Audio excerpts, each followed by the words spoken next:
Teachers, welcome. I was planning on doing this post a little bit later, but after having a conversation with a teacher that's new to my school, I thought I'd go ahead and make this video for people out there who are having trouble in their classrooms at this early point in the year. This teacher correctly stated that she could see the wrong kind of culture building in her classroom, and she wanted to stem the tide before it got any worse.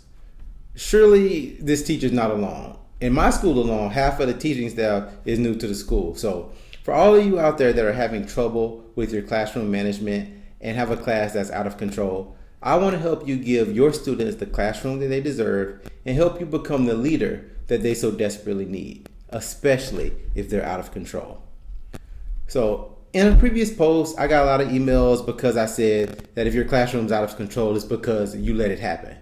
Many teachers push back against this, citing all the outside factors that some students face. And with respect to those situations, it's up to you how much you let them affect your classroom. So I stand by my statement, and as I also stated, we must acknowledge our shortcomings so that we can become better, just like we demand of our students.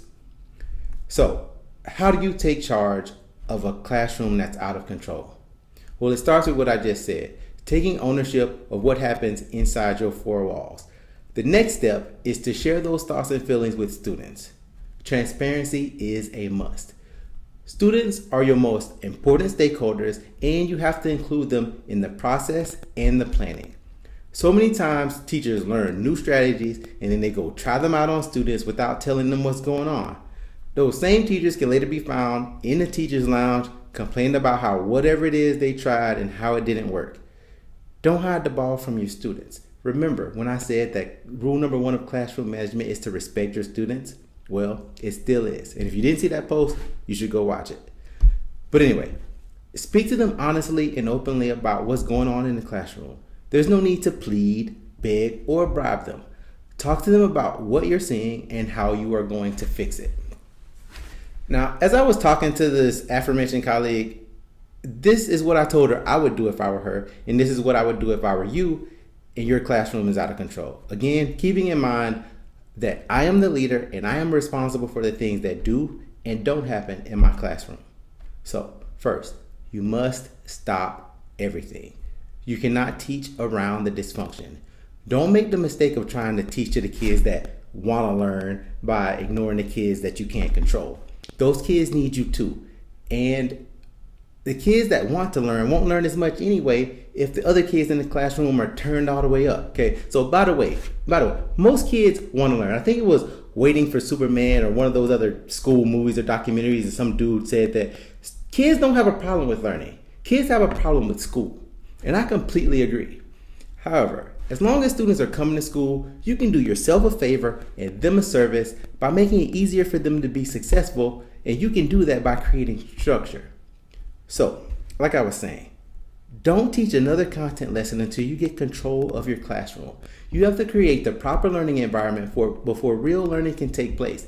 Now, keep in mind all the things I said about ownership, transparency, and making students a part of the process. Also, this is not the time to berate your students. If you're teaching in a tough situation, your students have likely been yelled at their whole lives and told how inadequate they are. You have to believe in your students. And if you don't, you should get another job. But if you do believe in your students, you have to tell them and show them that you do. Students can smell a fraud a mile away, and they won't follow a fraud. So you must get their full attention, tell them that you will not go on or teach another lesson until you talk to them about something that is very important to you. You must stand by your word. If it takes a whole class period, then so be it. Remember, it takes time to save time. And right now you are taking that time. You can write it on the board if you like, if your class is very loud, and then just sit there in front of them silently until they've all given you their attention. Likely the majority will comply, and then they'll coax the others into following suit. And in any event, you wait and you wait and you wait until you have the full attention of the students and they are silent and looking at you. Then calmly say, "Thank you for your attention. Please stay this way or I'll stop again. I have something very important that I want to talk to you about that's been bothering me, and I want to discuss it with you now." Then go to the board where all the students can see. All right, once you get to the board, I would write something like this on the board. like teaching and how it leads to learning. And I would say to the students, listen, I want to apologize to you because I haven't provided you the learning environment that you deserve. These are the two things that are supposed to be happening in this classroom. I am supposed to be teaching and you are supposed to be learning. Now, unfortunately, sometimes obstacles get in the way and that causes learning to not happen.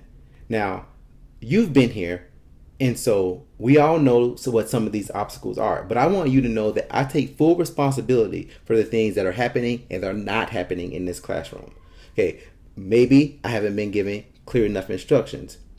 Or maybe I haven't been checking to make sure you understand those instructions when I give them. Now, once again, I'm breaking away right here.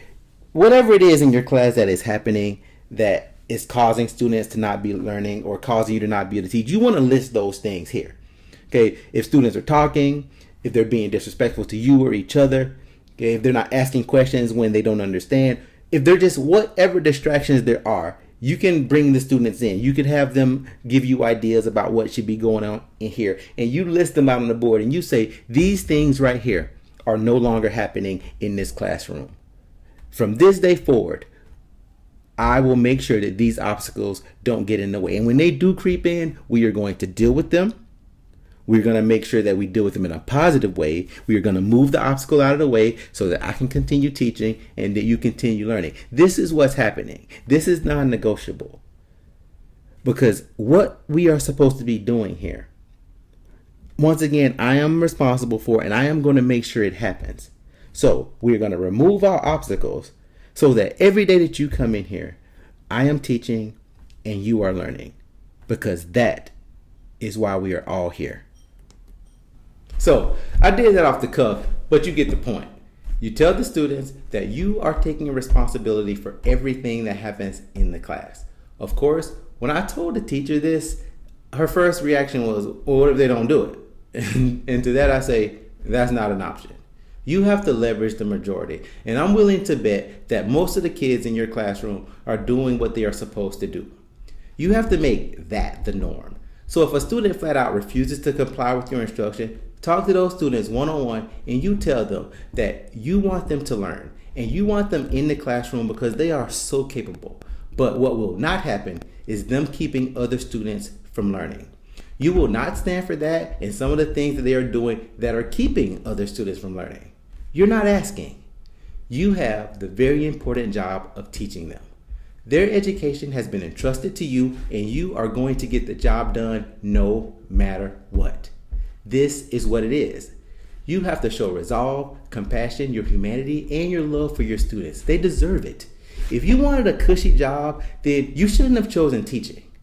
This work is of the utmost importance and it requires grit and backbone. That's all I got.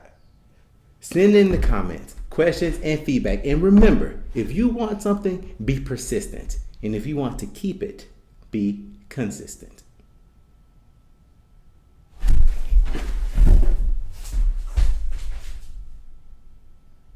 Thank you for watching. Please subscribe to stay up to date on all new content. If you have any questions regarding classroom management and efficiency, please send your email to info@classficient.com. If you think Classficient could be beneficial to others, please follow and share across your social network.